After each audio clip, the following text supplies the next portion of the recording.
Good morning to everybody and welcome to Jim's 5 a.m. club. And this morning I come to you from a awesome place here in Sydney, a place that I always like to re-frequent and come back to. And I'm here at Tamarama Beach.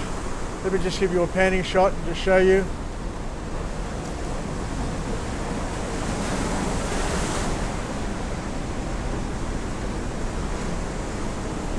I'm up here on the rocks in my little man cave. Check out my man cave. How beautiful is this? Look at those patterns in the sandstone. Just absolutely beautiful. Anyway, it's winter. It's mild. I'm wearing a t-shirt. It's early morning. Thankfully, there's not much breeze about, and it's an awesome start to the day. The surf is pumping. The surfers are down there on the southern point. I don't know if you can see them from here, but they're all out there trying to catch that magical wave so that they can go and talk to their mates about it and relive that experience time and time again throughout the day and maybe throughout their lives. Anyway, thanks very much again for joining me. Today I'd like to take you through a topic which is near and dear to my heart. A topic that I think impacts most of us. I'll just go and sit down and just be a little more relaxed while this surf is pumping out there and just bashing about. So the topic that I've chosen to talk to you about, and mind you, I'm coming unscripted, unprepared, unedited, everything. It's just coming from the heart. It's authentic. So it's an open discussion. So please feel free to think about what we have to chat about and to add your own little comments. But today's topic is on randomness. And I've recently read a book summary entitled Don't Be Fooled by Randomness, and it's by an acclaimed author named Nassim Taleb, who's written a couple of good books actually, a couple of very, very thought-provoking books. So for those who enjoy reading, give him some consideration, because he does have some material that is quite different, but appealing to me, and I'm sure it'll be appealing to you. So there's some people taking some photographs over there down by the surf. Let me just swing around and show you. It's quite beautiful. So there's a young lady there with a dress, and either a boyfriend or a photographer is taking photos down there by the whitewash. Quite romantic actually. Good on them. Anyway, let me continue. So I read this book summary a while ago, and as I said, it provoked a number of good thoughts on life. But what happened yesterday was I was at work and I was chatting to one of the guys there, and he said, "Did you hear about what happened the other day?" I go, "What happened the other day?"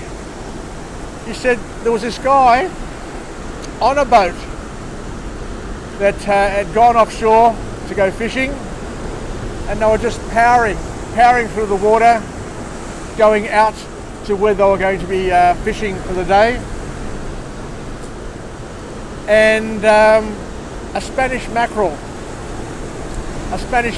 which is a surface fish, jumped out of the water as the boat was traveling quickly, hit the man in the chest, and he died. He fell down in the boat and died of a heart attack, because the fish happened to hit him right in the chest where the heart is and stopped his heart beating. So even with CPR, first aid and being attended to by the other people in the boat, he could not be recovered and died. And I sat and thought to myself, bloody hell, you know, what are the chances of something like that happening? It is completely random. Because I asked the question, you know, was he fishing for the fish? Did he catch the fish and the fish jumped out of the water and hit him in the chest? And they're saying no, not at all. He was a passenger in the boat that was going fishing, and the fish happened to be chased by another fish by the looks of it, a bigger fish, and he jumped out of the water to escape the other fish, and as he jumped high, the boat was coming through, and the fish hit the person in the chest and killed him.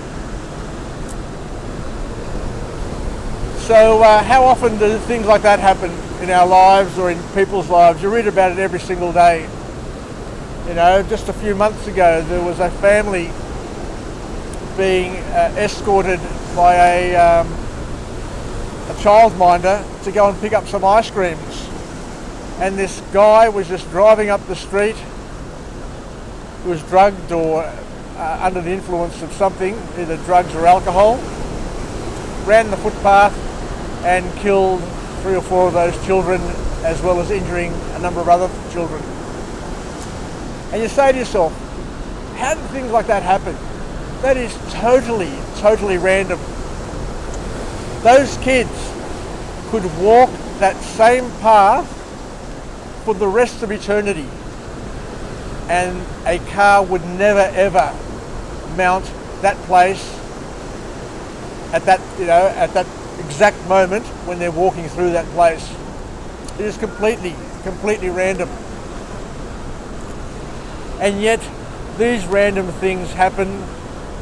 They come into our lives and just completely change the dynamics and change everything around us.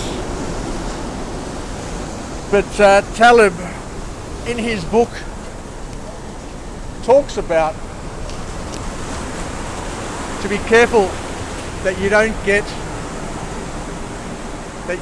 get fooled by randomness, because what happens is these things are totally random, and yet people try to attach meaning to it and say that it happened for a reason, you know, or it creates fear in people. Oh, I won't go out, or I won't go fishing just in case I get killed by a fish flying through the air. If you live your life like that, guess what? You're going to become a recluse, and you're going to be locked up at home, and you're not going to want to do anything, be anything, have any friends, and you're going to be totally boring. Let's go for a bit of a walk and talk. So what do we take from this?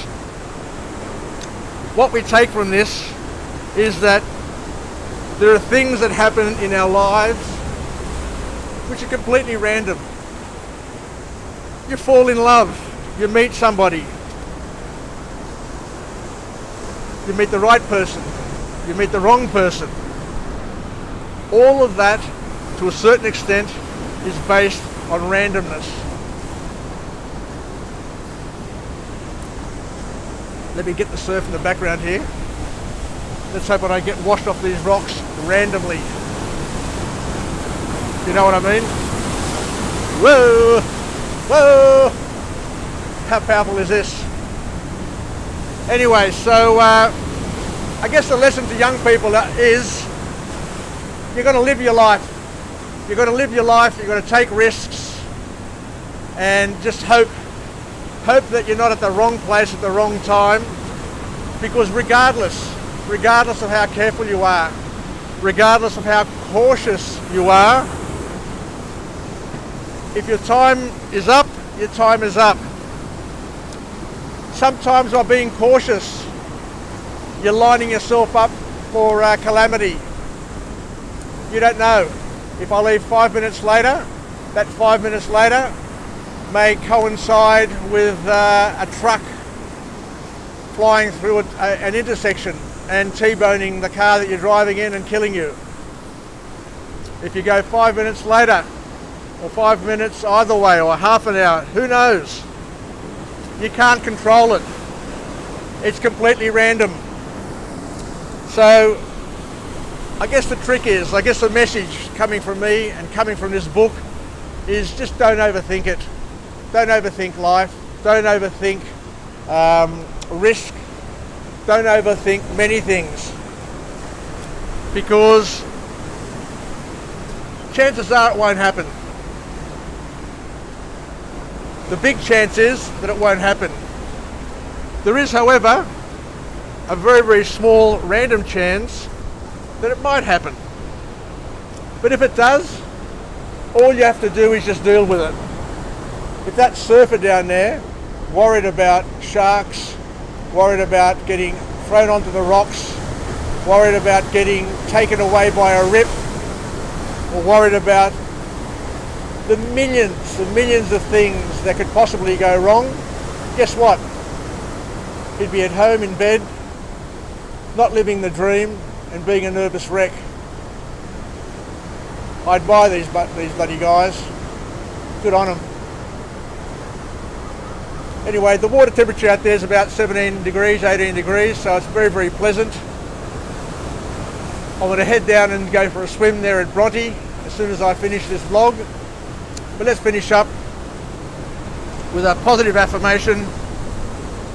I'm alive, I'm well, and I feel great.